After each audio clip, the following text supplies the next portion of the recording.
listening to the AFTERBUZZ TV network. Now, the largest new media platform on the web and your number one source for after-show entertainment. Very good, Gene. Johnson.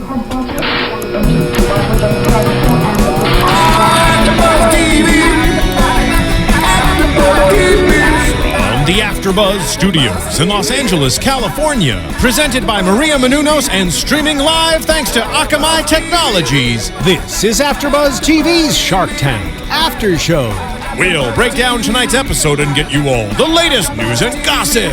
And now, another post-game wrap-up show for your favorite TV show. It's AFTERBUZZ TV's Shark Tank After Show.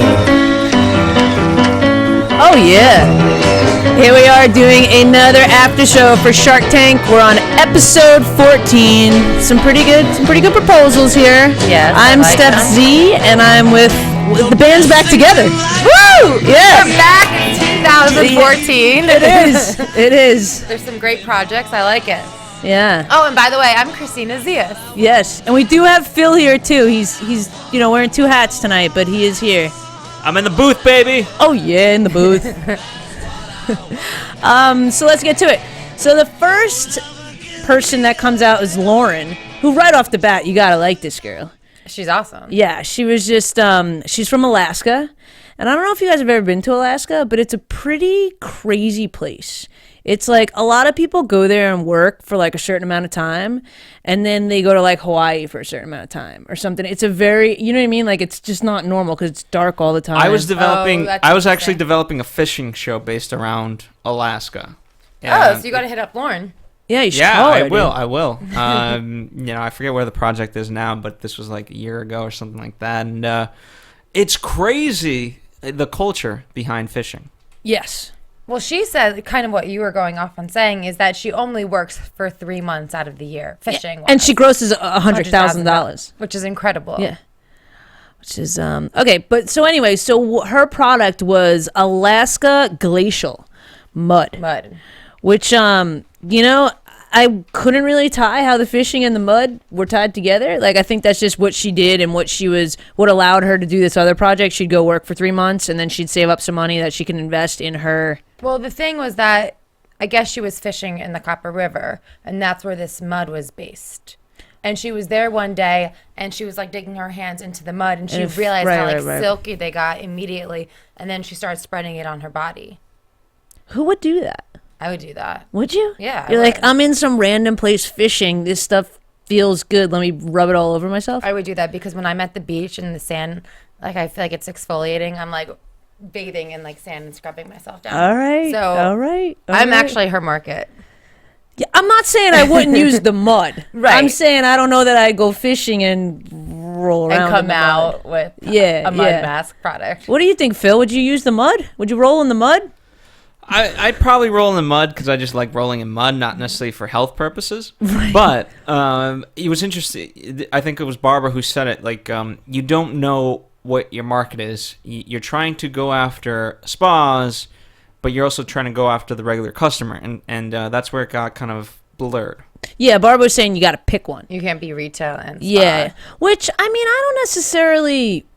I feel like I've seen that. Like, isn't Aveda like that? Like, aren't they like a spa and they do all kinds? There's like Aveda spas and you can go there and use their product and they have like huge product line. I'm not too familiar with their product line in particular, but I feel like I do think that you could do both. Yeah. And I feel like, let's say, even for hair products, I mean, you see hair products that are specifically in salons, but then you can buy them retail as well. Right. Yeah. Well, that's totally segue. So she's made this mud for the spa market. She wants $100,000 for 20% of the company. So it's $500,000 valuation. I like that she says, who wants a glacial facial? Like, I liked her, and I like that she put mud on Mr. Wonderful's face. I thought that was really good. But she said, she only was making $36,000 a year off that, which to me is kind of crazy because if you're working 3 months in one place making $100,000 and then 9 months doing something else that's only bringing in $36K that you're actually putting money out to do, it's like how I forget who said, but one of them's like, you have a success that you're using to like make something not successful. I think it was Robert. Yeah. Yeah, but I think she long-term wise, she would think that would bring her more success. So it was just a short-term investment. Right. But I like Kevin, everyone kind of tiptoed around that, but Kevin's whole notion of like, hey, listen, what's to stop me from going there and getting this mud? It's always the whole proprietary, right? Is always brought up, is this idea of proprietary. Mud is certainly not proprietary. You know what I mean? It's not like she owns this actual land. Right. That could almost even be like a law. Legal? Yeah. You know what I mean? Like so I can just go dig up the sand and put some water in it and sell it from the beach if I wanted. Like every day I could just leave with like buckets full of sand at the beach and make people pay for it. Like that just sounds awkward. You know what I think she should really take a note from is, do you guys know Secret? Those vendors that are at kiosks at every single mall, they have like the minerals from the Dead Sea. Yeah, first I was thinking deodorant, but I think I know what you're talking about. Oh yeah, I fell for it one time, and they're so convincing. First of all, the salespeople are amazing, but for this, she kind of has to demonstrate it. Yeah. So if she did a little bit, if she had a kiosk like this, which doesn't cost that much to rent, and she was able to get salespeople who could demonstrate this, just do a little bit on the hand and see how it softens right away. I think that's kind of where her market is, and that's where she can make a lot of money. I work at the Grove, where there is thousands of people that come every single day. There's 2 kiosks. They make so much money you would not even believe. I got sold at one of the. See, me too. Yeah. You get it. I'm a guy. I've even got sold on that shit because they rub your hands and you're like, and it's like I was thinking QVC for a second, but no, because you want to feel it. You need to feel like you it. want to put something on your face and be like, oh, that feels good. Yeah. So you've been sucked in too. I've been exfoliator. Okay. Right? Is that what it's called? Exfoliate. You know what? I think they're all really the same brand. They just have slightly different names, but they all, a lot of them work under the same company. And they have retail locations and then just like, as well as the kiosks. Hook, line, and sinker. And the guy was like, this one, I sell it to you cheap, $70 for this. And I was like, dude, I literally only have like 55. And he's like, what about 60? I go 60. I'm like, dude, take a look at my wallet. He's like, oh, I sell it to you for 55. Here you go. It's incredible. I was like, oh, all right. But it's a good product. Did you use it, Phil? I'm still using it. That's how much I have left over. That's funny. I'm still using mine too. Yeah, and I think though, like back to it, like her price point, $34. That's pretty reasonable. Totally. And it cost only $3. So that to me also is kind of like she's got a great margin. How is it not making money? Like there's lack of marketing, and I get she's there to get more marketing, more distribution, more stuff like that. But it's like if you with the money that she's making, she probably could herself be doing some more marketing if that's her margins. Totally. I think she needs to get a kiosk. That's my opinion. Lauren, go get a kiosk. The Grove. Kristina might be able to get you a spot right in front of Nordstrom's. Definitely. I'm your girl. Maybe in Nordstrom's. That's step 2. That's step 2. One kiosk. So pretty much Lori is the first person to go out. It's a great concept. But she was kind of saying that there's hundreds of people that want into this space, this retail space or whatever, and like only some make it. She was like really being like, it's really hard to separate yourself because it is. There's a bazillion different brands that make mud, or whatever. Just the cosmetics industry. Yeah. In general. Yeah. And I liked what Mark said, though, when he was like, you should change it to like Cooper River glacial mud or, you know what I mean? Like give it that something to watch, because then it could tie back to the story of the farmer. You know what I mean? Because like you like a story. We all like to buy into a story.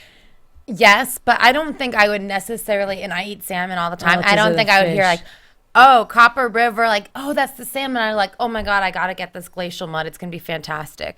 No, I don't think he meant that. And maybe he did, but what I took from that was like tie the story into that she goes there and she's discovered this product. Like more of a brand about right, her. but in the same sense too, it's like if you think about fish, that doesn't seem to me like the most refreshing thing.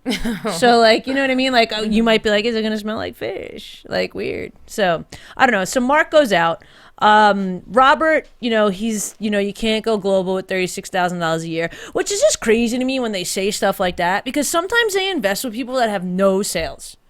And then they'll say, well, we can't bring a $36,000 a year product globally. You know what I mean? It's like you could. Everyone started somewhere. Yeah, you definitely could. But I think that they kind of thought the market was a little bit oversaturated. Yeah. No, So. I get that. Barbara says it's a good story. Again, I think they all really liked Lauren. They loved her. And I mean, I liked her. You know, she's a strong, powerful woman doing something that women don't usually do. I think she said there's 7 women fishermen. And she even called herself a fisherman, which I thought was cool.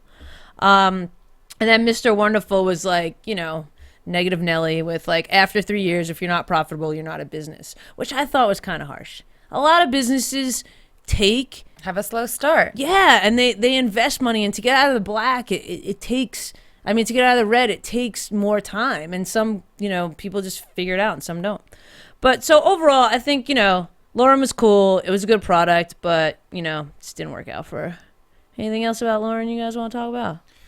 I really felt for her. I think, you know, I think it's unfortunate that she is so successful at her fishing business in the sense that it's only lasts for 3 months, and that's just the fishing season, unfortunately. Right. But, and, you know, I commend her for trying to do something with her time in the not 3 months of the year. So, but this isn't or shouldn't be it. Yeah. Okay. As it is. It could be tweaked. Or, Lauren, you can contact Phil, because maybe you guys can get that show back going on. And then we all get to come fish. And I kind of want to go fishing with Lauren. I think we should all contact her. She should take us fishing. And then get mud baths afterwards. Yeah, because you're like salt and smelly. Sounds like a fun weekend. Yeah. All right, moving on. Next, we have Invisiplug. First thoughts on Invisiplug. What you think? I hate the white surge protectors. There's been one Tell me in how my you really feel. I hate them. There's been one in my living room that I swear to God my boyfriend was supposed to take care of and like hide maybe a year and a half ago, and it's still there. So I like the idea of it.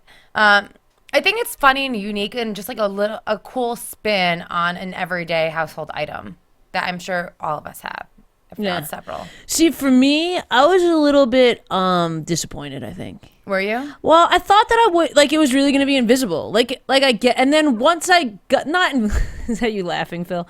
Not like it was really going to be invisible, like, you know, wirelessly plugged into stuff, you know what I mean? But, like, it was going to be, I thought it was going to be not as bulky. Like, I thought somehow they were going to, like it's the exact same thing with a different color. Yeah, like, I figured somehow they were going to figure out how to, like, you can tuck it into your floor, or, like, you can make it, you know, into your desk, so the things just plug in, but you don't have this bulky power strip. You know what I mean? Like, I thought it was going to take away the bulky power strip, not just color it. Because then if you're doing the color it thing, really what would be cool is if it's really Invisiplug, what you should be able to do is every plug is pretty much standard, or they sell just a standard plug, and you go home and you take a picture of where you want to put it, and then they send you like a wrap to put on it so that it's not just the wood. Then you can use it on any wall, on anywhere. You know what I mean? Like something like that would be, I don't know, I think it would be more catchy, but I was not impressed. I mean, yeah, it was kind of like you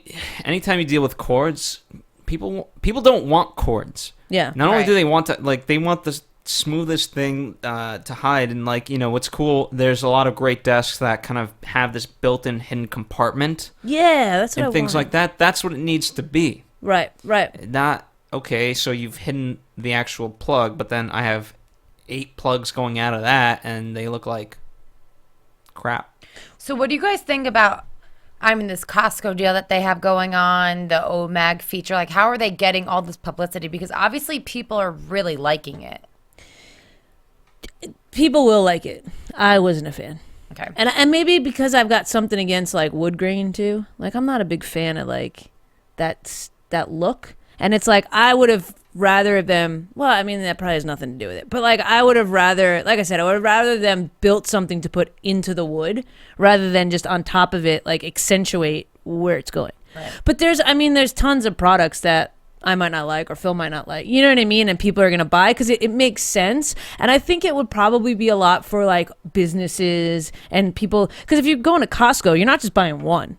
You know what I mean? You're buying a bunch. And if you're buying a bunch, like, has everyone got the same wood in every room? See, that was my issue. Yeah. They had, 3 different colors? Yeah. There's several different colors of wood. Like, I know in my house alone, I mean, the kitchen's different than the family room, than the living room. Right. So it's like if they created some way to, wherever your plug needs to be, we can do XYZ to it to make it blend in. I get what you're saying now about the wrap. Yeah, like it could have been something like that. You know what I mean? Like how they have like the tubes that you put the cords in, and you know what I mean. But like make them to fit wherever you want it to go, or something like that. Wouldn't it be so cool if you're installing hardwood floors, if you could just put them into the floors?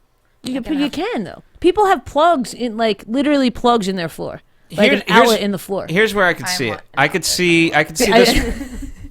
I could see this working for like you know how, for example, in a screening room, I know rich people problems. You have, you know how people always want to plug in their phones and things like that. Like if it's not for an everyday use type of thing, if it's just like people hanging out and it's like, oh, where can I plug in my phone or my computer, things like that, it could work. But as a permanent solution, you know what I mean? Like if I was at my work desk and this was like the plug, I wouldn't use that for that. Does that make sense? Yeah, yes. Or Invisiplug, have the power strip somewhere, and it has like one piece that you can plug in, and then have like a tiny little piece to the thing that you need power from, and like make those things talk to each other wirelessly to charge it. Like now that is no plug. Now that's Invisiplug. Now that's Invisiplug. But you know what I'm saying? It's like do something like when they said Invisiplug, I was just like, oh, this is gonna be great, and I was just like, oh, it's a camouflage power strip. That's kind of where that's exactly what it was. Yeah, but so they were asking for $125,000 for 10%, and you know, Mark was just like, it's not. Mark was having a day, man. He was having a day. Yeah. He was not happy with any of them. No, and I think it's funny that it coincides. I don't know if you guys are a fan of the Mavericks, but I believe he got kicked out of the game Friday night, like for yelling at a ref or something. So maybe something's just going on in Mark Cuban's world, but we still love you, Mark.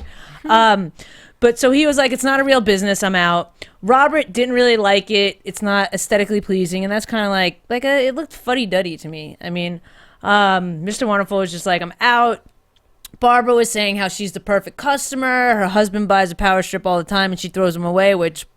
Put it in the closet. Why you got? That didn't make any sense. Like, she's like, I throw away 6 a week. Yeah, like those things can be like $20. You know, like throwing away $120 a week. Like that's crazy. And then Lori kind of got. She first asked how much money they had put into it. So I think I don't know if she wanted to see how much it cost to get started or how invested they were. You know, and then it got a little interesting. She made them a deal, and it was totally a Mr. Wonderful type deal. For the $125,000, 10%, but she wanted $1 per unit sold until she got her money back, and then 50 cents after. In perpetuity, yeah. Yeah. And right away, they negotiated with her down to 25. Right, which was good, though. And while they were negotiating, Robert's all of a sudden like, hey, wait.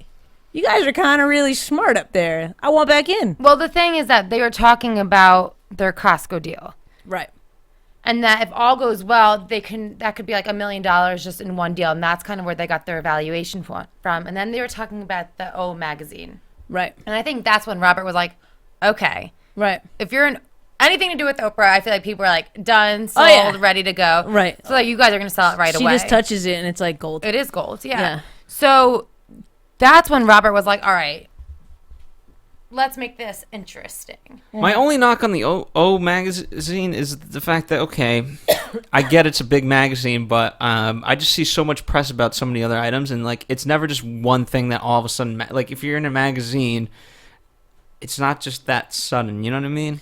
Yeah, but I mean, it's not just the magazine. It's the whole weight behind Oprah and like the Oprah favorite things that she used to have, and literally like every single product that was on that show became like a success. And I feel like the women who read that magazine would think like it's different than like, you know, it being in like New York Times or Cosmopolitan or something like that. Like It's got a different, like people just trust anything they see in that thing. And it's not only Oprah, it's Oprah and Costco, and it's $15. So it's not a huge investment. You know, it's like something that you just purchase, like, oh, if it works, that's awesome. If not, whatever, we could have used a surge protector anyways. Yeah. So I think that it's, you know, it's obviously not that big of an investment to buy one. Right. I'll give Robert credit because he knew, like, hey, you guys need the capital, so I don't want to take, you know, money back, which obviously Lori was doing. So I give him credit for that. You know, he's always respectful in that way. So he offered $125,000 for 25%. Yeah, and then they asked him to go down to 20, and he said yes, but he said take it right now. Right. And they were still hesitant, which I think they did the better deal. You know, With Lori. Yeah, they got Lori to go down to. They asked her to go down to 15 cents. No, No, to they asked 50. her to go 5 cents in perpetuity. Yeah, but they asked her for 50 cents up to whatever. But what they agreed on is the $125,000 for 10%, $1 until she gets her money back, and then 25 cents instead of 50. So they cut it in half. So that's pretty good. It's like it's kind of a win-win in a way. Like the investor gets their money back, and then something for the risk, and they don't get Like robbed of percentage. 15. Yeah, that's the word. I was gonna say a word that was not appropriate. Yeah, no, I think they made a great deal with Lori, and Lori is the retail queen, so I think that she's gonna make it work. She's gonna make and it there's work. gonna be more than 3 very soon. Yeah. There'll be something else. And if you guys want to use my picture taking thing, Lori, just it's all good. The rap thing. Yeah. I think it's a good idea. I think you should get a percentage personally. Lori, me, we'll talk about it. Anything else about Invisiplug? What was funny to me is that Lori, out of all of it, was shocked, because she was like, I said that was my final offer. And they're like, okay, well, and they're like, we'll do it. I thought she was going to go out, to be honest with you. No, but I respect her so much. She's so business. She's such a shark and aggressive, but she just does it in such a classy, confident way that you buy anything she says. Yeah. She's so confident, and she's so just she keeps emotion out of it. She's like, no, this is what's gonna make sense for me. Take it or leave it. I really like you guys, but yeah, and she winds up giving out a lot of money tonight, which is something that would be interesting to do. Like, kind of every week have a total of who's given out. Like now at I think Lori gives out the most. Yeah, sure. now episode 14. Like, I wonder how much money Lori's given out. I wonder how much money Mark's given out. Robert, I think maybe we should figure that out. It's kind of interesting. Phil, do you have those numbers?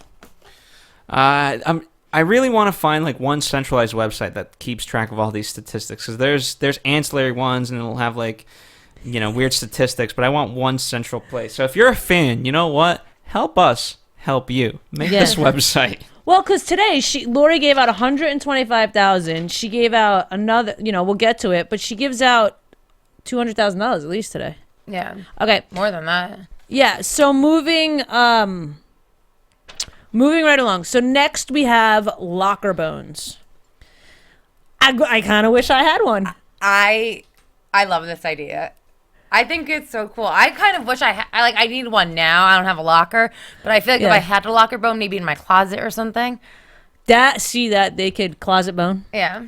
Yeah. I think it's really cool. I really wish I would have had one in school, because your books, they get all jammed up and like you lose crap and whatever. And my first impression was it's a great idea, but the two of them had no idea what they were talking about. I think they had an idea what they were talking about. At least, they had a really good product. Yeah.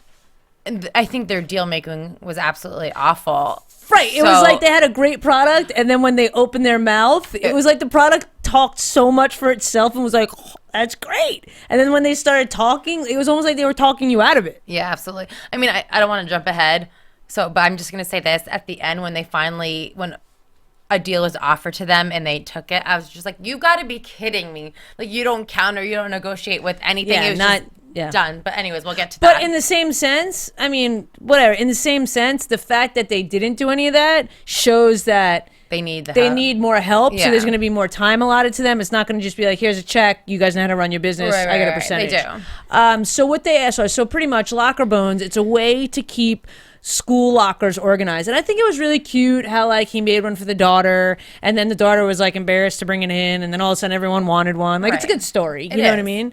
But they wanted $175,000 for 10%. Right. Which again, they haven't done too many sales. We sold 60. 60. And then 500. 500 in 2 years. In 2 years. But their issue was that everyone that they were bringing this to wanted them in plastic and in color. And at the moment, they were using it wood. Yeah. And I wonder why. I don't know, because the wood splinter. Why? Well, it's more affordable to use plastic, one. And two, I think it's just shiny, brighter. And plastic's light. Plastic's lighter. Yeah, it is a lot lighter. Right, but you would think plastic being lighter, it wouldn't support as many books. That's not true. No. Okay. Done and done. I love that you're concerned with splinters, though, for the children. We want to make sure You you know, kids don't get splinters. Yeah, it's a fault of mine. I'm very aware. But so and it was $29.95 for a single and $39.95 for a double, which, you know, stuff like that. People are always gonna buy the double just because. Totally. And yeah, it was like they sold 500 units because everyone asked them about it, and they did. They had this pending deal, and this was the thing that kind of threw me. They were talking about this big pending deal with Amazon for 10,000 units. It could be more, but the more and more they explained it, you figure out it's actually a consignment deal, which isn't really The more I think about it now, you're right. They really didn't know what they were talking about because as they were describing this, I was just so confused. And I think I kept rewinding and going back to them like, wait a minute, like, what is even going on here? Like, what is their deal? What are they offering? What do they have? And then Mark was finally like, okay, it's a consignment deal. right. And that I don't think they knew what that meant. They were like, 'cause they were just like, and that's the problem. Right. And that's the problem because if they would have came out and they would have just been like up front, like we sold 500, we have a consignment deal for Amazon for 10,000 units. We need to get these units cost down. We need to get this out there that this is the coolest thing. You know, like whatever. It'd be a whole different ball game than saying, well, we have this pending order with the largest retailer and online and blah blah blah blah blah. And then like Mark Cuban's like, so what you're saying is, you really only get paid if they sell. So you make 10,000 units and you make them available to them, but if 5 sell, then you're stuck with the rest of the units, and they're gonna come back and be your inventory and be useless. And I think what really kind of got to them too was, one, why don't you just say Amazon up front? They're like trying to like play games with them. Yeah. Like, we have a huge online retailer. Right. No, but they never. I mean, I think it's disclosures and things like that. Everyone always seems to like hide it, you know, up front, and it's only when But the they all sharks say it. They all say If it. there was it's usually the if there sharks was like bringing an it up. NDA or something, they wouldn't. No, be able if it was like I don't know, if they said like the largest manufacturer, the biggest reseller of tools, right? And then it'd be like Kevin saying like, you mean Home Depot? You mean Home Depot Lowe's or Lowe's, whatever. I don't know. Yeah. I think it's Lowe's. Anyway, yeah. So, but it's a great idea. And like, this is the same thing. It's like they did their evaluation completely based upon that there's like a math equation. Like there's 110,000 schools, or they actually said like 90 something thousand schools, and Mr. Wonderful corrected them. And they're like, it's 110,000 schools. And like you take 0.05% of that, and that's like a sales formula that's like, if there's this many people and I'm trying to do this, you can count on at least this many people doing it, right, if you make it work. And that's how they got their evaluation, which I think was really fair. I think it was really fair too. I do. And I think that, you know, there were some things that they said, like they want the money to make the molds so that they could do the plastic, you know, like they knew they weren't dumb people, or right, they weren't like not knowledgeable, just the way that they presented was terrible. See, for me, what I found very interesting was that they haven't approached Staples about this. And I know younger, even now too, like I need a planner right now. I'm like planning to go to Staples this week. I would never buy this from Amazon. When I was younger, I got all my binders, all my notebooks, pens, papers, everything you needed from Staples. They own 30% of the market. So why aren't you going straight there? Because I think if you see this display, like if they had a locker, and they had the locker bones and were selling it right there, you would pick it up with your notebooks. Yeah, and then with Amazon, there's no point of discovery. You'd have to really be. You'd have to be like, there is a problem with my locker. Right. How could I fix it? I think though, like what he was trying to say when he was just like no, was that he wanted to make Mark? Or, no, Greg or Dr. Steven or whatever his name was when he was just like, why don't you go? Like, have you tried? And he was just like, no, you know, like there was this awkward moment where he was just like, no, I haven't done that yet. And I feel like in his mind, maybe it was like step 2 or 3. You know what I mean? Like, I don't think he never thought of that. I think he was like, okay, what we need to do first is we need to get this mold and to make it plastic. And then once it's plastic, because that's what these big people want, then these little people in their mind will want plastic too. No, I understand that. Yeah. And I mean, like, and a better answer might have been, of course we want to be in Staples, and saying something like that. We like were have just waiting some to reasoning. get the plastic mold first. Because it's, you know, when you go to big box stores too, there's all kinds of fees of like, you got to get the UPC code, you got to get all this stuff situated in order to sell stores like that. Right. So it's the most telling part of it for me, I mean, right off the bat, it was just everyone else had to help them out. They couldn't do it in themselves. The great example was initially like they were like, the reason why a seventh grader couldn't do this is because we have a patent on it, and everyone's like, so you're gonna sue seventh graders that make this in wood shop? Not possible. And Lori says, no, it's much more feasible to buy it rather than have to make it. Yeah, no one's making that, and rightfully so. For $30, for $40, your kid's locker's organized for the year. Yeah, But they should have said that versus like Lori having to saying tell them. Yeah, and That's exactly what I'm saying. Like they don't. It's like they have the information, they just didn't know how to like get it out. What do you guys think about Mark saying that they're following the dream, not the green? He wants them to go from school to school to school to sell them. And I feel like Mark does this with a lot of investors or a lot of entrepreneurs. That's what he's telling them. I think that's kind of how he started with his business. He always says he started going door to door. And I think he wants people to kind of like do the same, to like put that. To put the miles in? Yeah.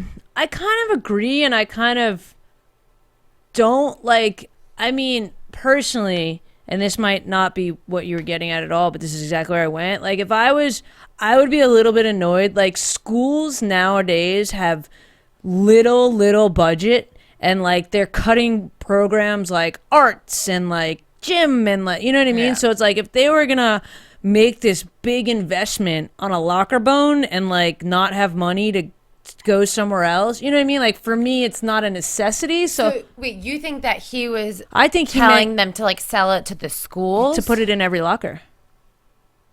Oh, that's not what I was thinking. That's what I got out of it too. Oh, really? What I'm saying or what she was saying? What you were saying? What Steph was saying about yeah. Making it like the standard. Yeah, At a school. It's almost like licensing it to the school. I understand. So Okay. for me, I was kind of just like, I get that, but like it's not, you know what I mean? Like it's not going to make education better. Part of me when they first started was like, okay, it's great to want to have kids be organized, but at the end of the day, it's up to that. You know what I mean? You can't really Right, if force. they want to organize themselves. Yeah, if someone's going to be disorganized, you can tell someone to clean their room 8,000 times, but if they're not going to do it, they're not going to do it. Right. And then like the flip side of that is like some people might not be able to afford it and whatever, and you could go to some of like the higher end schools and do that. You know what I mean? But like, I feel like Mark was a little bit harsh on it. You know what I mean? It's like backpacks and this and like there's so much variety of kids and schools, and like for them it's like these things in plastic, they should be like 12 different colors, because then that's the cool thing. It's like mine's pink, purple. whatever. So I think anyway, so Mark's out. Mr. Wonderful says something, and I've forgotten, I should rewind it, but he said that the biggest markets for the schools were New York, California. California, Texas, Florida, New York. Okay. Yeah. So, I mean, maybe, in those markets, go to the markets and start talking to like superintendents or, put them in one of the schools for free. And then, you know what I mean? Like use your money that way to like see that, maybe kids having an organized locker does actually make them perform better in their academics or whatever, But he was out as well. And then Barbara's, she was all like the kids should help the market. And I didn't know where she was going with that. I didn't really see that. But she went out. And then Robert, which is really interesting, proposes a deal for him and Lori. Right. which, again, this brings it back to what you brought up earlier. He said, like, I'll give you half the money, but I want 25%. Lori gives you the other half. She gets 25%. You guys have a good idea, but there's 4 people here, and we're all going to have to do the same amount of work. Which I was kind of like, I kind of agreed with him in saying that. I don't think he was trying to, like, rob them of their business. I mean, they went from 10% to 50%. But their That's evaluation, a huge difference. Yes, but their evaluation was based on a mathematical equation that could flop. I mean, but there's a lot of freaking lockers out there. No, I get it. I totally get it. I just think that they should have at least tried to negotiate. Be like, you're right, we do need you. Do you think you can lower it to at least 20% so we could, maintain But here's why more I don't than think half they're of the being company? taken. I don't think they're being taken advantage of, in some sense, because the way Robert explained it, he said, you guys are not there yet, and you know what? There's 2 of you, and with us coming in, it's going to be 4, and so it's only fair that everyone gets 25%, and we're going to build it. Yeah, and like at the end of the day, I feel like I don't know. I personally, I would have kept controlling percentage. Like I would have been like, Exactly. we get 51, whatever. You know what I mean? Like, because it's our company. Like I would have at least tried for that. But I think even them being there, because again, we see like, you know, a short amount of time. I believe these things are at least like an hour or something long. So they probably might have got negotiated. super clear that they have no idea what they're doing. And they have a really good idea, but they don't know how to sell it. And I'd rather have a smaller percent of something. I'd rather have 25% of something that's gonna doing be really $10 million successful then, or 80% of something that's selling, you know, 50 units or 500 units. Yeah. No, I So- understand that. And I don't think they were trying to rob them. I think they just think saw they needed work. for them, they should have at least Tried. tried to negotiate. Right. A little bit. And even if they said no, then be like, okay, you're right. Whatever. It's fine. Let's do the deal. Well, I'm interested too, because I don't know if you were there the night that we were talking about the 6%. Were you here that night? No, she missed that episode. Listen, I believe I don't it's know if now you've seen- 8. Okay, so Oh, no. ABC takes... No, I was there. Excuse me, Did guys. Did you bring the information? Yes. How rude. 6%. It's not rude. I just don't have a memory. Right. No, just but I don't either. I think about this now every single time I watch it. Right, so I'm is like, that so 6%? what's going on? So is it like, do Robert and Lori get 50 and they get 44, or is it 6% off of just sales? So it's like a licensing I have thing? no idea, but So you brought the information and you have no idea. listen, I wasn't even there, okay? I just heard it from someone. I don't know. I was You heard it the from exact me. same thing. You heard it from me. Get out of here. What do you mean get out of here? I'm the one who brought this information Did in. you? Does somebody know the answer? Can somebody please tell us the answer? I don't know the full. Again, I'd have to see the full contract, but I think take Adrian, where are you out there? Watch Tower Base. I know you're watching, man. Go find the answer for us, please. We'd love it. All right. Well, moving along. They make the deal. Whatever. Locker bones. Find him in a school near you, I guess. I'm gonna buy one for my brother for next year. Do it. He's gonna be like, thanks. I really wanted the next Call of Duty, but this will be fine. I think Locker Locker Bones Bones. is cool. I think it's awesome. All right. Anything else on Locker Bones before we move on? Nope. title needs to change. Yeah, I don't really like. It's the bare bones of the locker. Is that what they're going for? What would you change it to? Okay, when I think no, I'm not even gonna go there. No, I want to hear it. I no, you don't. Okay. I know. I guess I don't. I got you, Phil. That's so funny that I actually got what you. I was smelling what you were stepping in. All right, moving on. Balloon distractions. Amazing. What do you think? No. No. I'm sorry. I just want. What I wish they touched on was what restaurants they were going to. I've seen them at like Fridays and stuff like that. No. I have No comment. I mean, it's cute. The balloons that he gave to the sharks were fantastic. I actually had a moment of envy because I used to work as a clown. So I used to make balloon animals for little kids. Really? Can you make one for us I can. next week? You know, I didn't watch this at home, but I actually have a maker. Like I have the little. It's like these long, skinny balloons, and you have the pump. And if I remember next week, I'll bring the pump and the balloons, and I'll teach you guys all. I'll teach you guys. We can make like little dogs or something. I'll keep Very it easy. Cool. That's awesome. But yeah, and it is a big market. Like so you love this idea. You know, I don't know how much of a business, you know what I mean? Like, I love the balloons, and I love that it brought me back to, like, I used to go show up at parties and make balloon animals for people and dance around like a clown, and it was really fun. You know what I mean? But you know, and clearly they're making money. I didn't really get the gist of how they pay. Like, it's almost like they needed to focus on recruiting people that will go into the restaurant. So let me rewind for a second. So what happens is the company is big restaurants, I'm guessing like Fridays, Applebee's or Chili, whatever. Okay. Kid friend, Chuck E. Cheese maybe or whatever, stuff like that. They hire this company to staff and have these people walking around making balloon animals for the kids while they're waiting for their food so that the kids don't get like anxious. Like that's what they were saying. It's like an easy way of dining out with kids. And it's on a tips base that they pay for these things, which for me, they were saying that they got the guy, Ben, was saying he charged them $40 to $60 a night. And then the balloon person, clown, whatever, they charge tips. Yeah, which was cool. Twist for tips. Yeah. But they are saying they only maybe get $5 per person. So Like, you know what I mean? Like, so does that clown? doesn't seem does like that very clown much play? money. That's what I'm saying. Like, how much does it? If Like $40, $60 a night. Like, how many restaurants are you in for that to add up? well, and then you have a person there, at least one. Right. So how much is that person making? Just tips? I guess just tips. You know what I mean? It's like if you're like per night, that's got to be 4 hours at least. So you can't make $60 and pay out 30. Like that's weird. It's got to be a tips only thing. Which he didn't explain all that, and that made me kind of like, oh, how does that work? Like and then like the fact that he had all these recruiting problems. It was kind of like, well, maybe your pay structure or something isn't being incentivized or something. You know what I mean? Like there was something missing to that picture for me.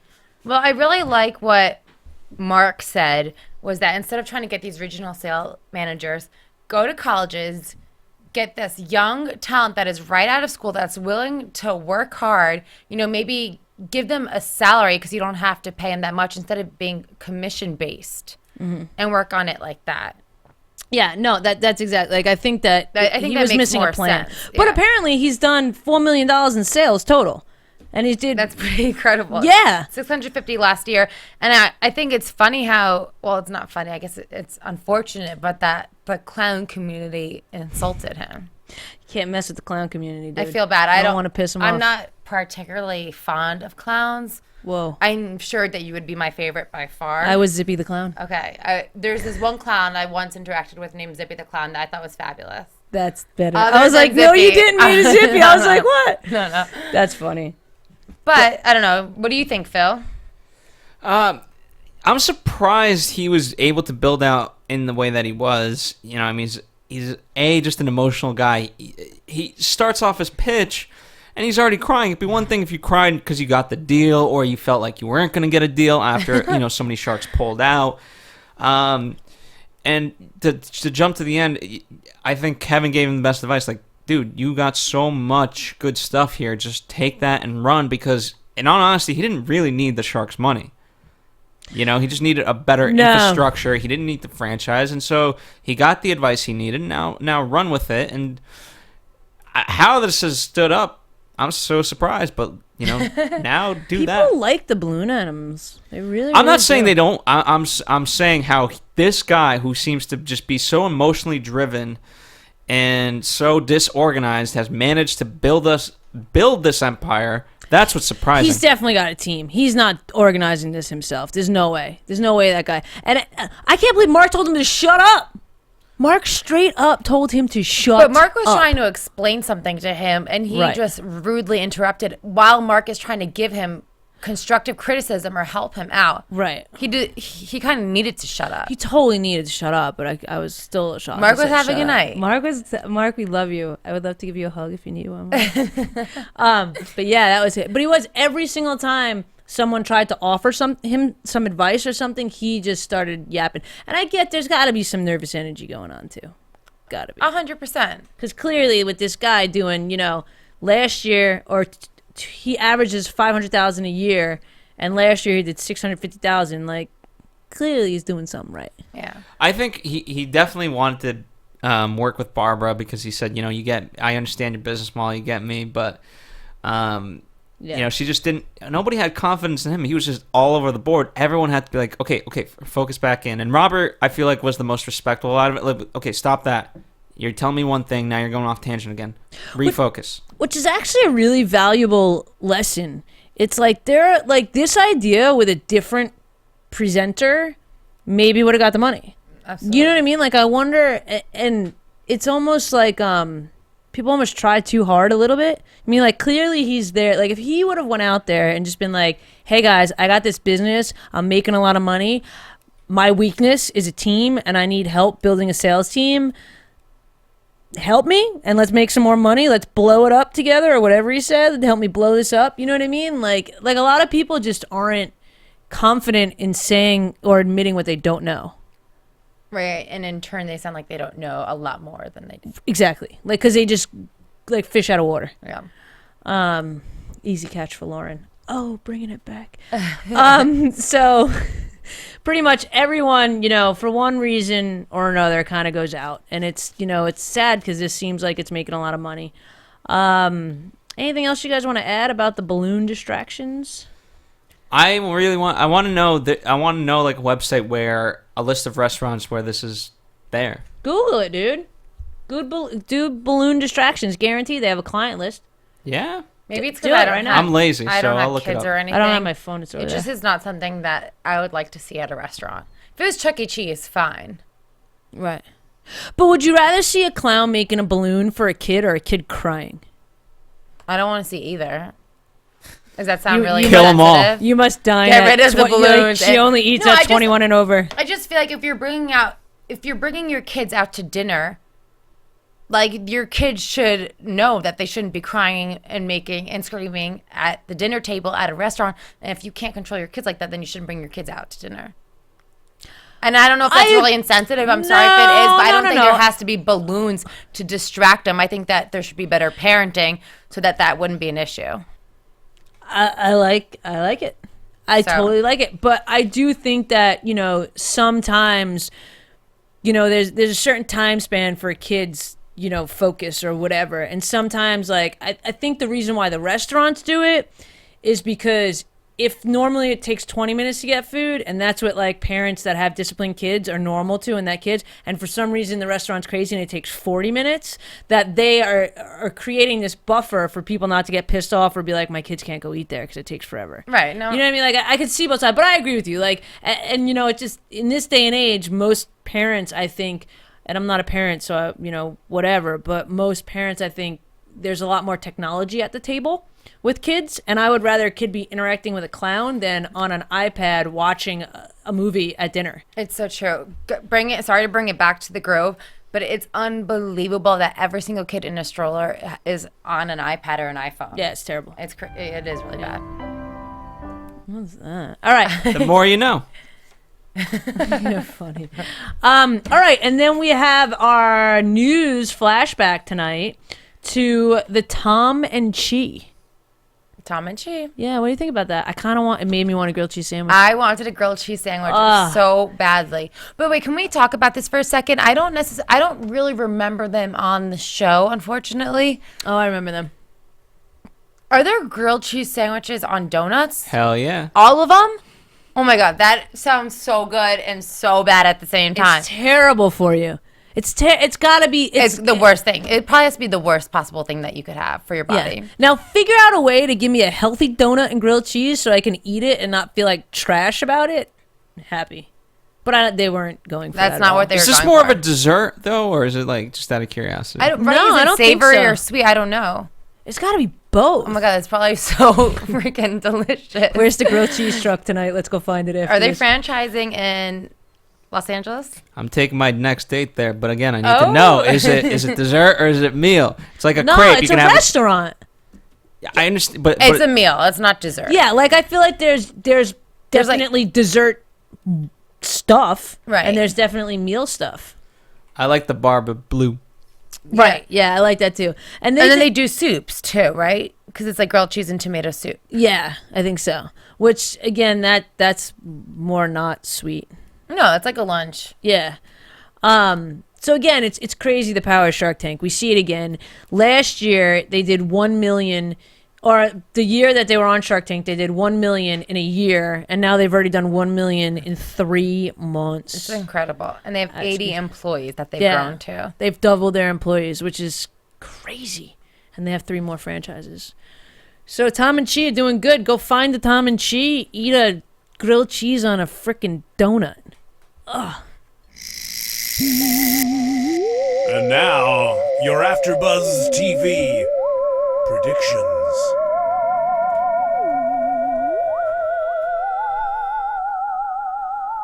Y'all can start. I was like, are you going to shut the music off? Go ahead. I don't necessarily have as much of a prediction as I have a request. Ooh. I would just like to see some different sharks. Yeah, where's the special guest? Yeah, I think that I like the element that the special guest gave, and I feel like there's only a few sharks who really invest a lot. Like Barbara barely invests, and Damon doesn't invest that much either. Barbara invested a lot last year. Every like update has been her company. I mean, the update. Well, maybe people should start working with Barbara more because obviously her businesses are doing pretty well. I wonder if there's something that we don't know. Like, I wonder if there's a lot that we don't know. Well, yeah, totally. But like, I wonder if there's like some sort of like you can only invest in 10%. Or like no, like 10 projects. So you have like you can't just go in there and like no, because the disclaimer at the front says this is their money and they get to do whatever they want with it. I think it's just it is what it is. Yeah, I could do. So who do you want gone? Like who's boring you? I don't know if I want necessarily anyone gone, but I really do like the element of a guest shark. Right. I just think it mixes it up a little bit. It's a little interesting.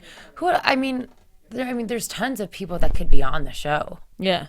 It could be like a themed pitch night with like a guest shark. It'd be like, they have like 4 or 5 different like technology pitches and they have like well, they did that with Christmas and, Yeah. Right, but like I mean like so that they have like say there's some big like fashion guy, so they have clothing lines that are pitching. Or if it's some big, like, But then does that put all the other sharks out?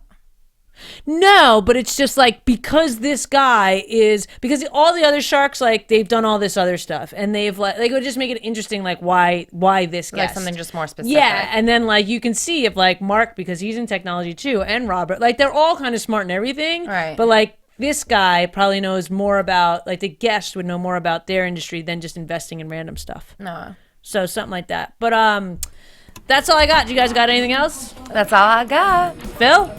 That's it from me. All right, thank you guys for watching. You can find me on Instagram and Twitter at IAMSTEFZ. I'm excited for the rest of this season. You can find me on Twitter and Instagram at Miss Zias. And follow us here at AfterBuzz TV. That's on Facebook, Twitter, Instagram, and whatever social media that may yet to come out. Sweet. Later. Thanks, guys. Yeah. From executive producers Maria Menounos, Kevin Undergaro, Phil Svitek, and the entire AfterBuzz TV staff, we would like to thank you for listening to the AfterBuzz TV network. To watch or listen to other after shows and post comments or questions, be sure to visit AfterBuzzTV.com. I'm Sir Richard Wentworth, and this has been a presentation of AfterBuzz TV. Buzz you later. The views expressed herein are those of the hosts only and do not necessarily reflect the views of AfterBuzz TV or its owners or principals.